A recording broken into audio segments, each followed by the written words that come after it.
Alors d'abord, je vous présente Anne-Caroline Prévost, qui est chercheuse écologue de formation. Donc ça, c'est pour nous, c'est du pain béni, puisque Anne-Caroline a commencé comme scientifique pure et dure, et je ne sais pas si on peut dire qu'elle a déchu en tombant vers les sciences humaines, mais bon. Elle travaille à l'interface entre biologie et psychologie de la conservation. Elle est directrice de recherche au CNRS, responsable de l'équipe TEEN, Transition écologique et expérience de nature, au CESCO. Et elle travaille aussi au laboratoire du Muséum, c'est un laboratoire du Muséum national d'histoire naturelle, à Paris. Elle est aussi vice-présidente du MAB France, programme Man and Biosphere de l'UNESCO. Donc, elle cherche dans ses travaux à décrire la diversité des expériences de nature chez les femmes et chez les hommes, et à comprendre comment des expériences repensées pourraient permettre d'accompagner la transition écologique et sociale.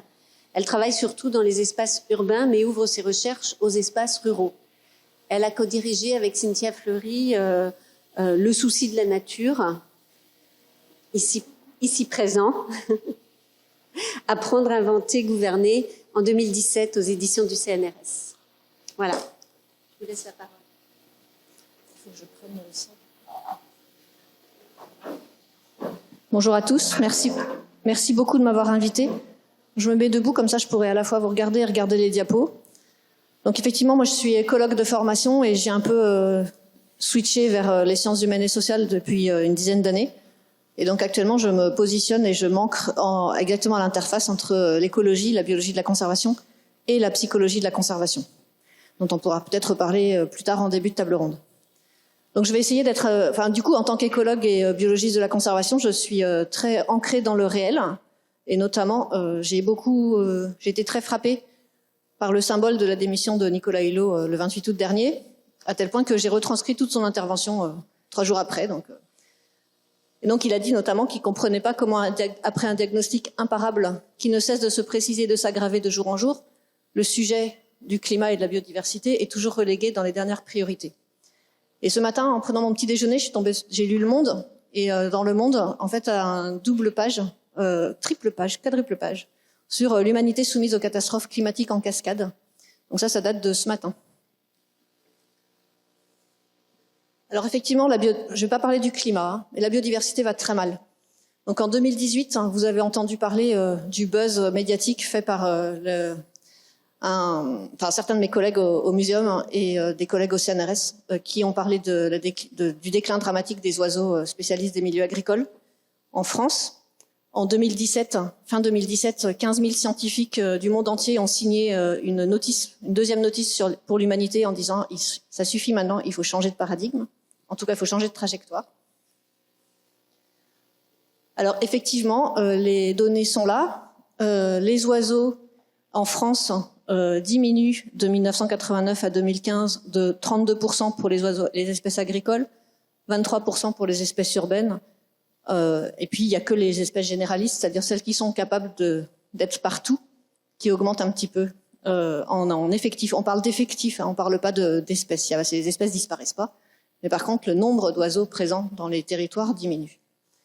Pour les chauves-souris, c'est plus grave, puisque entre 2006 et 2014, les effectifs de cette espèce de chauve-souris les plus abondantes en France ont diminué de près de moitié. Mais comme on ne les voit pas, c'est encore moins grave. Alors le truc, c'est qu'en fait, on en a beaucoup parlé en 2017-2018, mais il y a 10 ans, on disait la même chose. Et les mêmes équipes du muséum avaient fait le même constat avec le même buzz médiatique en 2008 sur les oiseaux agricoles. Ça, c'était il y a 10 ans. Et puis, si on remonte un peu plus loin, on le dit depuis longtemps. Romain Gary, en 1978, Romain Gary que vous connaissez sans doute comme écrivain, a écrit une lettre à Monsieur l'éléphant qui a été republiée il n'y a pas très longtemps. Elle a été publiée à l'époque dans le Figaro littéraire, je crois. Et il explique, donc il parle à l'éléphant d'Afrique, et dans cette lettre, il dit notamment « Il y a des gens qui, bien sûr, affirment que vous ne servez à rien, que vous ruinez les récoltes dans un pays où sévit la famine, que l'humanité a déjà assez de problèmes de survie dont elle doit s'occuper sans aller encore se charger de celui des éléphants. En fait, ils soutiennent que vous êtes un luxe que nous ne pouvons plus nous permettre. Donc c'est dramatiquement actuel comme message. Et si on remonte encore un peu plus loin, en 1962, donc j'étais pas née, Rachel Carson, une Américaine, écrivait un livre qui s'appelle « Le printemps silencieux », qui dénonçait le scandale du DDT. Et elle a fait une préface, et dans sa préface, elle écrivait une fable contemporaine. Et donc dans cette fable, elle disait « Il y avait un mal étrange. Les oiseaux, par exemple, où étaient-ils allés? Il n'y avait plus aucun bruit.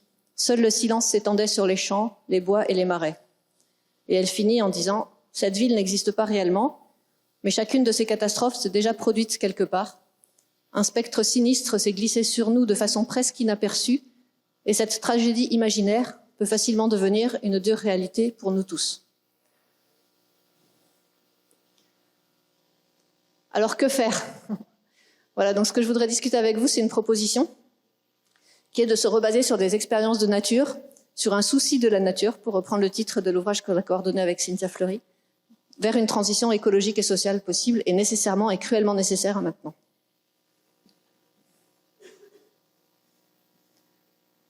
Alors je reprends encore un petit peu d'historique. Un naturaliste, Robert Pyle, qui est écologue aussi américain, dans les années 70-80, avait proposé une hypothèse qui à l'époque était passée complètement inaperçue et qu'il avait appelée l'extinction de l'expérience de nature. Et lui, il disait que il se rappelait, enfin il voyait que toutes, notamment les papillons sur lesquels il travaille, diminuaient, que toute la biodiversité diminuait, puisque ça c'est une réalité que les scientifiques et écologues savent depuis très très longtemps.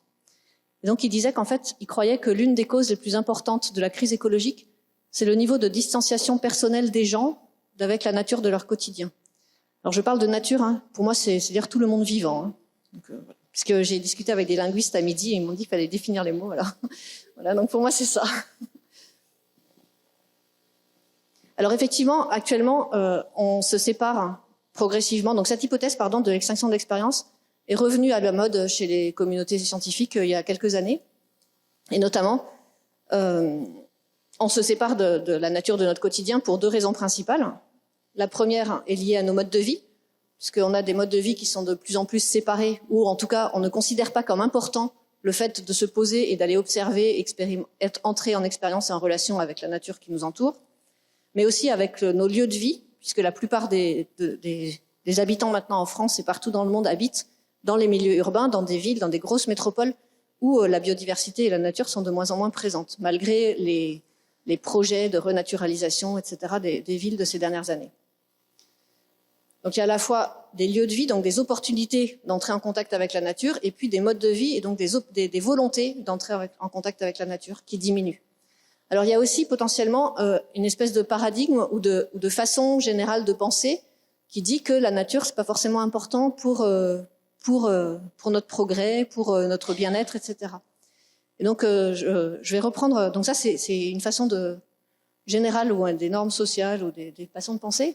Et donc, pour un petit clin d'œil, en 1931, un auteur de science-fiction avait écrit un roman que vous connaissez tous qui s'appelle « Le meilleur des mondes ».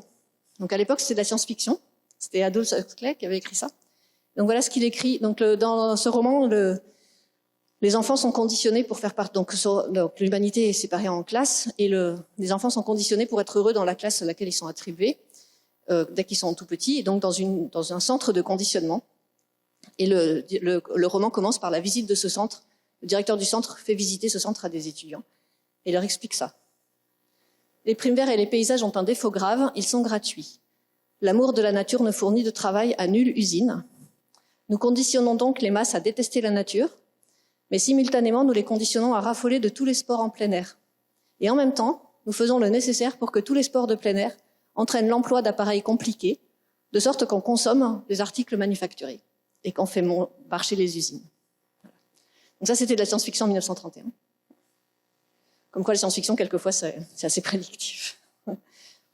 Alors, un autre chercheur, donc je change de cadre de science, et donc un autre chercheur psychologue, Peter Kahn, indépendamment de Robert Pyle, a proposé dans les années 2000 une hypothèse qu'il a appelée l'amnésie environnementale générationnelle. Donc lui, Peter Kahn, il travaille sur les liens entre la nature et le bien-être psychique des gens et comment est-ce que être à côté avec la nature peut nous faire du bien et résoudre nos problèmes de santé. Donc dans son hypothèse, il explique: nous considérons tous l'environnement naturel que nous côtoyons pendant l'enfance comme une référence à partir de laquelle nous mesurons la dégradation de l'environnement plus tard dans nos vies. À chaque génération, l'environnement se dégrade, mais chaque génération prend le niveau dégradé qu'elle côtoie dans sa jeunesse comme une référence d'un état non dégradé, comme une expérience normale. Donc en gros, nous construisons notre identité, et ça c'est bien, ça a été consensuellement adopté maintenant et proposé par plusieurs types de recherches. Nous construisons notre identité avec toutes les expériences que nous vivons pendant que nous sommes enfants, et nous construisons un état de référence, un niveau zéro de ce qui est bon et de ce qu'on considère comme normal et bon pour nous au début de notre vie adulte.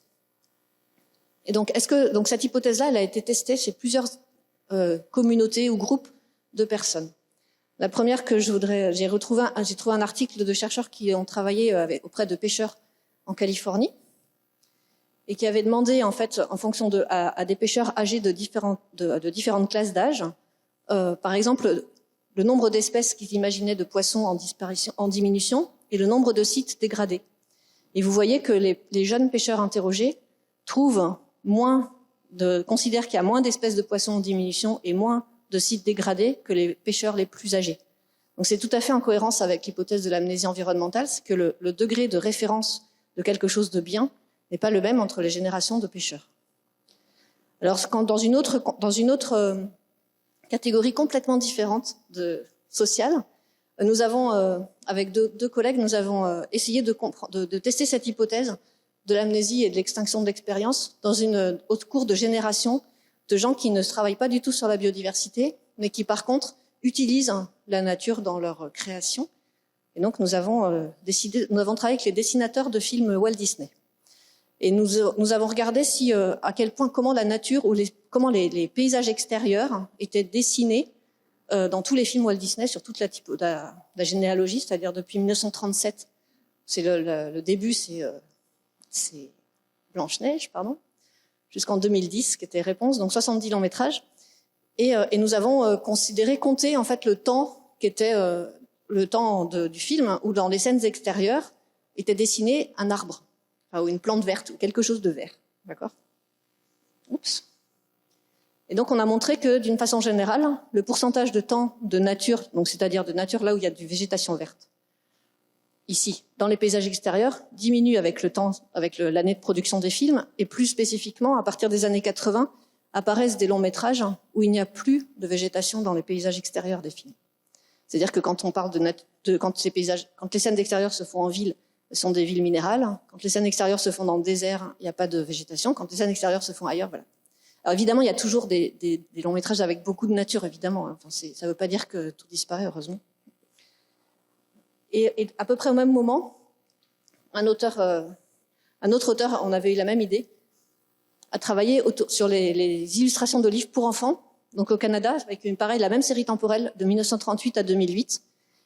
Et il a montré que dans les illustrations des livres pour enfants qui sont primés au Canada, le pourcentage de paysages naturels diminue, et quand il y en a, il y a moins de nature qui est représentée par rapport à de l'urbain. C'est-à-dire, en gros, lui, il pensait rural et urbain. Donc tout ça va dans le même sens. Alors pourtant, les Français, ils vont dans la nature. Alors j'ai mis nature entre guillemets parce que justement, quand on a fait cette étude, on a fait exprès de ne pas définir ce qu'on entendait par nature quand on a posé la question. Donc on a interrogé à peu près 4500 adultes, 4700 adultes français, avec plein de questions différentes, mais notamment une question qui était: à quelle fréquence allez-vous dans un espace de nature? Sans définir ce que c'était que l'espace de nature. Donc on a montré ici que les gens qu'on a interrogés vont souvent dans un espace de nature, et ils y vont d'autant plus souvent qu'ils ont grandi dans un espace plus rural que dans un espace plus urbain. Ceux qui vont tous les jours, c'est en bleu, ceux qui vont une fois par semaine, c'est en jaune. C'est ceux-là qui vont plus souvent. Alors après, on a demandé quel espace de nature ils fréquentent le plus souvent. Donc on essayait de faire quelque chose qui était un peu inductif. Et donc on a eu 7800 citations d'espaces différents. Et parmi les 7800 citations, il y en avait, 7800 citations en tout, pour juste 618 espaces différents. Ça veut dire que finalement, c'est super homogène. Et en plus, il y en a que 16 qui sont cités par plus que 50 personnes. Donc finalement, les espaces de nature pour les Français interrogés sont considérés comme un peu tous les mêmes. Et c'est cela. La forêt, ou les bois, les parcs urbains, c'est les parcs urbains, la campagne, la mer, la montagne et les jardins. Et puis d'autres.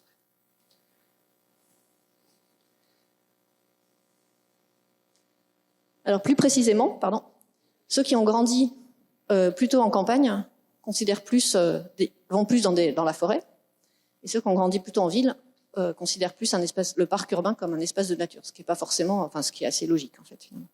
Donc c'est logique, mais c'est aussi révélateur que ce qu'on a vécu dans l'enfance crée l'identité de ce qu'on est et de ce qu'on imagine être, vouloir par exemple, et notamment vis-à-vis de la nature et de la biodiversité. Donc les Français, oui, ils vont dans la nature. Alors on a aussi, dans une autre étude beaucoup plus anthropologique, on avait demandé, qui répondait à une commande en fait du département de la Seine-Saint-Denis, avec qui je travaille, qui est un département qui est très urbanisé, mais avec une volonté politique de mettre de la biodiversité et des espaces verts de façon très importante dans le département. On a montré que finalement les urbains, interrogés ici avec une méthode anthropologique, donc une trentaine de personnes interrogées contactées dans la rue ou par contact par la technique de la boule de neige. Là. Donc ces urbains ont de multiples relations à la nature. Et donc ces relations, c'est-à-dire qu'on est capable de mobiliser différentes façons d'entrer en contact avec la nature étant ici ce que les gens considèrent comme de la nature.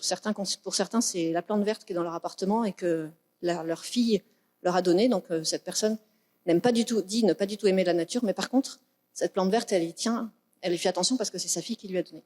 Donc elle mobilise une relation qu'on a appelée ici mémorielle. En tout cas, la nature est un médiateur vers des relations humaines dans ces cas-là.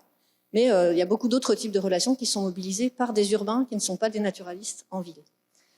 Et ce qui est intéressant, c'est que tous ces types de relations qui ne sont pas intéressantes à savoir en tant que telles, puisqu'il y en a beaucoup des typologies des relations à la nature, mais ces types de relations, c'est aussi les mêmes qui sont mobilisés par des scientifiques, mais pas de la même façon et pas avec la même hiérarchie. Donc ça veut dire qu'en fait, en fonction des moments, en fonction de notre identité et de nos moments et de nos contextes, on mobilise un certain nombre de relations qu'on a avec la nature et on en valorise un certain nombre. Un scientifique naturaliste va valoriser une relation scientifique avec la nature. Je suis capable d'observer et de compter les espèces d'oiseaux, de champignons, de plantes, etc. Et il dira jamais qu'en fait, il adore ça, quoi. Il y va juste parce que, soi-disant, c'est très bien pour lui, et qu'il est un vrai scientifique, donc il est objectif. Mais en fait, juste, il adore ça. Et aussi. Alors, une autre étude récente, a montré que les urbains ont de multiples expériences de nature. Donc, expériences de nature, là encore, dans l'étude que mon étudiant a réalisée, il n'a pas défini ce que c'était qu'une expérience de nature. Il a posé la question à plus de 600 adultes interrogés en ville, et puis 170 interrogés par Internet dans leur espace privé. Il a dit, à cet instant, pouvez-vous décrire votre expérience de nature en vous concentrant sur votre odorat? Mon étudiant travaillait sur les expériences sensorielles et notamment par l'odeur. Donc il a interrogé des gens au Jardin des Plantes, dans 2 parcs urbains de Seine-Saint-Denis, et puis en ville hors parc. Et puis pour les gens qu'il a interrogés par Internet, il leur demandait d'aller dans leur jardin ou sur leur balcon, et ensuite de revenir répondre à la question. Donc il a montré ensuite par une analyse lexicométrique des discours reconnus ici que il y avait tous les discours pouvaient être remobilisés en 4 grands groupes de discours. Le premier, c'est une expérience qu'il a appelée olfactive et haptique, donc ils ont répondu à la question. Par exemple, on sent la chaleur du sol, les odeurs chaudes des herbes, et puis l'humidité, la fraîcheur du lac en contraste, c'est apaisant. Mais aussi une expérience qu'il a appelée appréciative. Donc je sais que je respire bien mieux, un air non vicié, pur et sain. Une expérience qui était aussi liée au vécu et à la connaissance du lieu, donc notamment pour les propriétaires de jardins. Donc cette femme qui dit « Je sens des odeurs de lavande, de roses qui sont en fleurs quoi qu'en avance, de figuiers que j'ai plantés l'an passé, de pins, d'herbes coupées, mon mari a tondu hier. » Et puis la 4e catégorie de discours, c'était Min-Soon, mon étudiant, il a identifié comme un bien-être et une restauration psychologique. Donc j'apprécie le calme, le bien-être apporté par l'odeur et la vue des arbres, la chaleur et la lumière, la sérénité. Et donc parmi tous ces corpus, ces principaux groupes dans le corpus total, Donc 40% des groupes de mots, des groupes de mots ont été repensent à l'expérience sensorielle, donc ont répondu à la question. Mais parmi les autres, il y en a quand même 30% qui sont autour de le bien-être et de la restauration psychologique. C'est que quand on pose une question autour de caractériser une expérience sensorielle, et notamment par l'odorat, on a des réponses qui, pour le tiers, sont des réponses qui parlent de bien-être. Et pour certaines, qui parlent de bien-être et de mémoire.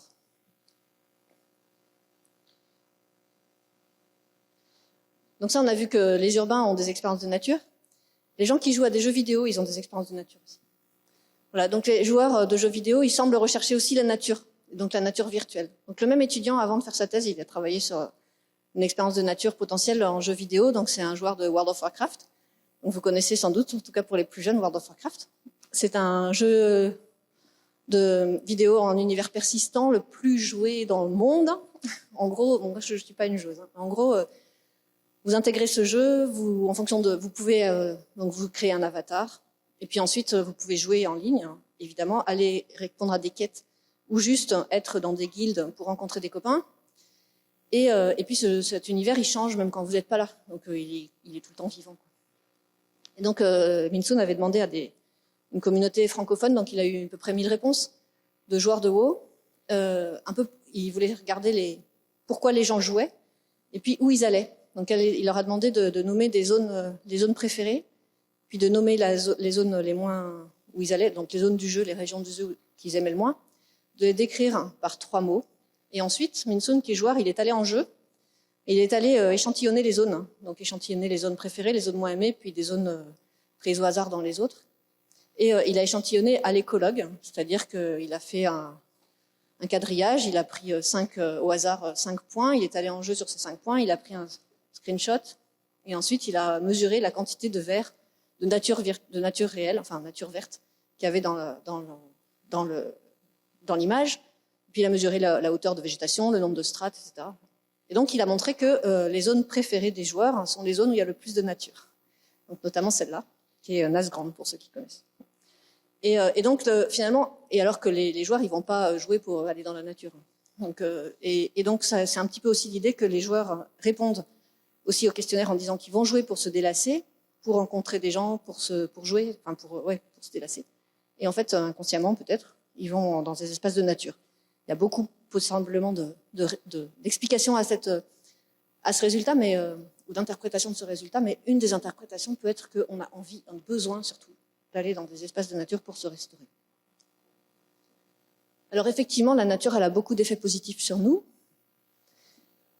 Donc maintenant, c'est vraiment très consensuellement accepté dans la communauté des psychologues et des médecins, enfin en tout cas des médecins, des gens qui travaillent sur ce genre de faits, que la nature a des potentialités de bien-être et de restauration psychique. Donc on en a parlé ce matin. C'est même très connu maintenant des gens qui font du marketing, puisque maintenant ça commence à être rendu payant, ce genre de service qui est rendu par la nature. Mais c'est connu depuis les années 60 chez les psychologues. La nature, elle a aussi des grandes capacités pour les enfants notamment, d'augmenter en capacité. Donc je ne sais pas traduire le mot anglais de empowerment, mais c'est en capacitation. Je sais pas. Donc en gros, et ça c'est Louise Chola qui est une chercheuse en sciences de l'éducation et autour de la nature et qui a beaucoup travaillé là-dessus et qui explique que un enfant mis dans un espace de nature tout seul va aller de découverte en découverte. Et petit à petit, il va augmenter il va augmenter sa confiance en lui-même, il va augmenter ses propres capacités, il va augmenter ses envies de découverte. Et petit à petit, il augmente ses capacités d'entrer en relation avec le monde, soit le monde naturel, ou le monde humain ou le monde non humain. D'abord le monde non humain et ensuite le monde humain. Alors la nature, elle a aussi beaucoup d'avantages pour créer des liens sociaux. J'ai envie de dire souvent que quand vous allez voir des gens et faire un pique-nique, vous préférez aller dans un parc plutôt que dans votre salon. Et en fait, on est mieux quand même dehors pour aller jouer ensemble, faire du sport, mais aussi beaucoup de choses qui ont été travaillées autour des jardins partagés, des choses comme ça. Et puis la nature, elle permet aussi potentiellement de se reconnecter ou de se connecter avec quelque chose de plus grand que nous. Donc là encore, ça a été dit ce matin. Donc de plus grand que nous, ce que nous on appelle reconnexion, mais beaucoup de mes collègues me disent « Oui, tu parles de reconnexion, ça voudrait dire qu'on a été déconnecté. En fait, on n'est pas déconnecté. » Donc parlons de ce que vous voulez, mais en tout cas de retrouver le sens du fait que nous sommes vivants et que nous faisons partie d'un monde vivant qui est plus important que notre propre personne, notre propre famille, voire notre propre espèce. Du coup, la question qui reste, c'est quelle nature au pluriel, pour quelles expériences et pour quelles transitions. Alors, je vais d'abord définir le mot expérience de nature. Donc, expérience de nature, vous avez vu depuis Pyle, donc des années 80, qui parle d'extinction de l'expérience. Ce mot expérience de nature n'a jamais été défini vraiment très proprement. Quand on a regardé un peu les articles scientifiques de biologie de la conservation qui parlent de ça, souvent c'est équivalent à un contact, voire à une opportunité de contact. Donc avec mes collègues et étudiants, on a essayé de trouver une définition du mot expérience de nature. Et on définit comme un processus qui inclut une rencontre avec un ou plusieurs éléments de nature. Donc cette rencontre, elle est multiple, complexe, sensorielle, multisensorielle, cognitive, affective. Elle peut être directe de moi à l'élément de nature. Elle peut être indirecte parce que médiée par un éducateur ou autre. Elle peut être virtuelle. Elle peut être faite seule ou à plusieurs. Mais ça suffit pas pour faire expérience. Et donc cette expérience, cette rencontre, elle est incluse dans une histoire personnelle. Donc on l'a bien vu avec ce dont on a parlé sur l'amnésie et sur le point de référence, mais aussi dans un contexte social. Il y a certaines natures, on va pas avoir le même effet de cette rencontre en fonction du contexte culturel et social dans lequel on est. Et puis surtout, elle a des conséquences transformatives sur l'individu qui la vit. Conséquences qui peuvent être multiples pour ou non la conservation. Et donc moi, en tant que biologiste de la conservation, ce qui m'intéresse, c'est de voir de décrire ces expériences et comment ces expériences de nature peuvent être intéressantes, entre guillemets, pour aider à la protection de la biodiversité, entre autres.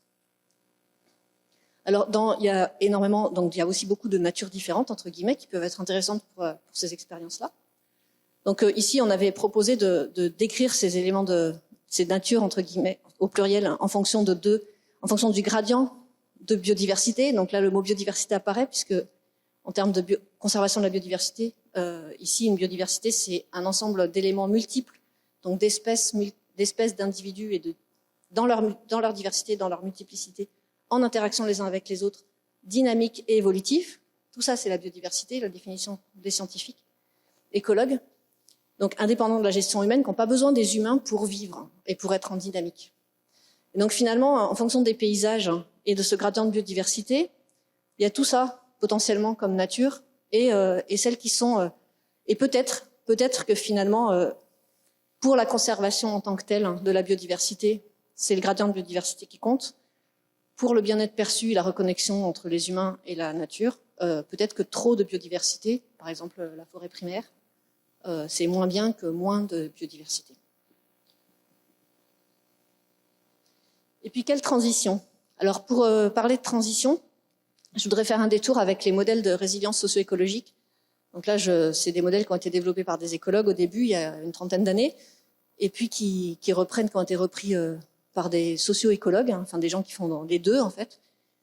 Et donc c'est cette espèce de cycle que certains connaissent potentiellement, et qui est de dire qu'en fait tout ça est dynamique. Donc un système socio-écologique est dynamique, passe par des phases de stabilité. Ici le phase K, qui ensuite où tous les éléments sont interconnectés et les relations sont de plus en plus figées. Mais comme elles sont de plus en plus figées, c'est de plus en plus difficile de jouer un peu avec. Et donc au bout d'un moment, ça clash. Et donc c'est le oméga. Donc là il y a une espèce en anglais c'est tipping point, c'est point de basculement, effondrement, ça clash. Et puis au moment où ça clash, en fait tous les éléments c'est comme des briques donc on construit du Lego et puis ça clash, toutes les briques se défont et après elles se reconstruisent pas forcément de la même façon. Et donc soit elles se reconstruisent de la même façon, donc elles se réorganisent et puis ça recommence, soit elles partent vers un autre cycle. Donc ça c'est le système, ça c'est la résilience socio-écologique. Et puis la panarchie, c'est le fait que c'est de dire que en fait tous ces cycles-là, ils peuvent exister à différentes échelles et que par exemple au niveau individuel, groupe social, nation, ça c'est pour le social, et puis au niveau biodiversité, ça peut être des échelles de paysages différentes, et que chaque cycle à une échelle donnée peut avoir une interaction avec un cycle à une échelle plus large. Alors à partir de ce modèle, on a essayé de comprendre à plusieurs, donc pareil avec l'équipe avec laquelle je travaille, comment est-ce que les expériences de nature peuvent entrer dans ce cycle-là et à quel niveau? Donc au niveau individuel. Donc le stade actuel, on est un stade qui est finalement assez stable pour l'instant, qui est basé sur le paradigme du progrès technique et de la croissance, dans lequel la nature est considérée comme une ressource illimitée, qu'on peut soigner, donc on peut contrôler, mais qu'on peut aussi soigner par la connaissance et la technologie. Donc mes collègues qui font de la restauration ou de l'ingénierie écologique utilisent des bons termes. Donc dans ce cadre-là,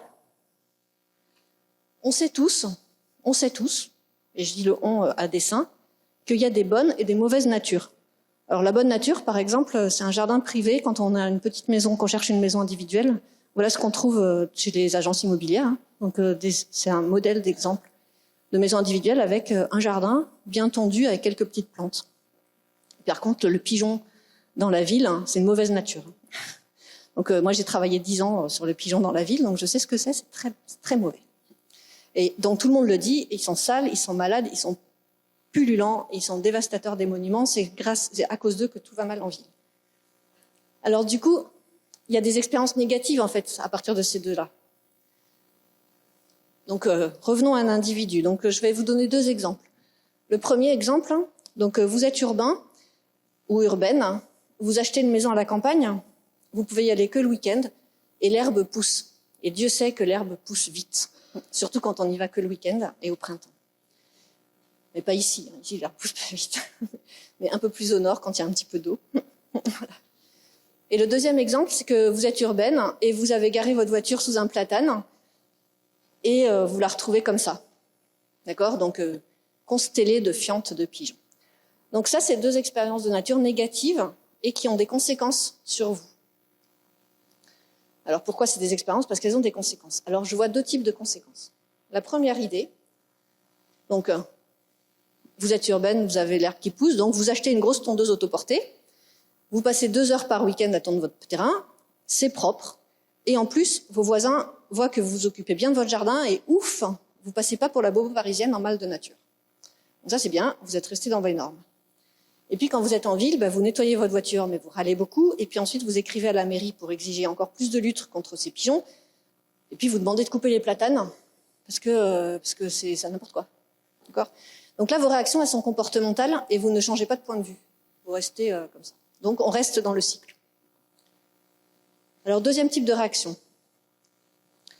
Vous êtes venu acheter une maison à la campagne pour être proche de la nature quand même. Et puis l'herbe pousse vite, hein. Et là, effectivement, vous vous sentez débordé. Vous regrettez presque votre choix d'avoir acheté cette maison parce que vous n'allez pas y arriver. Et puis un jour, dans votre cours, vous réalisez ce qui se passe. Et que, en fait, tout ça, ça se passe dans votre tête. Vous êtes en dissonance cognitive entre vos valeurs, c'est-à-dire pro-biodiversité, et puis les normes sociales que vous avez pourtant très bien intégrées, qui est on coupe l'herbe, parce que sinon c'est plein de vermine. Et puis là, vous décidez que, non, en fait, vous allez suivre votre identité personnelle, et que l'herbe, ça n'a jamais fait tomber une maison. Et puis finalement, vous reprenez votre petite tondeuse électrique que vous aviez dans votre maison, dans votre pavillon, et puis vous allez tracer des petits chemins pour aller d'un endroit à l'autre de votre jardin.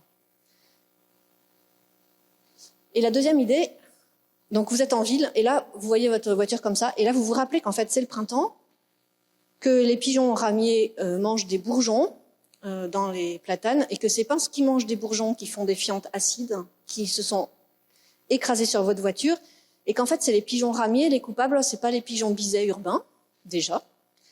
Puis qu'en fait, c'est pas eux les coupables, c'est plutôt vous, vous le saviez, donc vous aviez qu'à pas garer votre voiture sous un platane. Parce que c'était prévisible que vous alliez vous faire... voilà.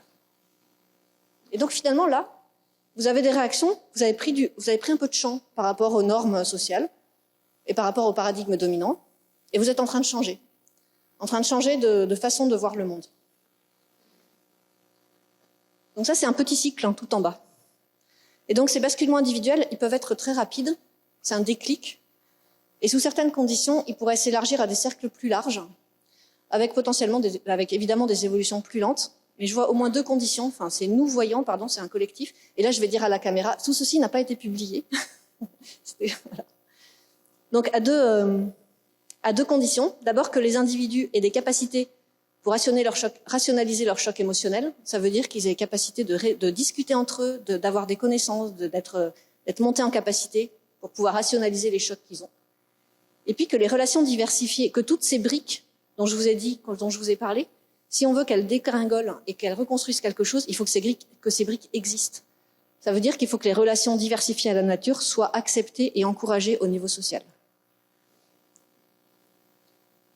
Donc ces deux conditions, en fait, elles reposent sur des systèmes renouvelés de relations sociales et d'acceptation de l'autre dans sa diversité. Donc on est vraiment très proche de la diversité biologique, mais aussi de la diversité culturelle.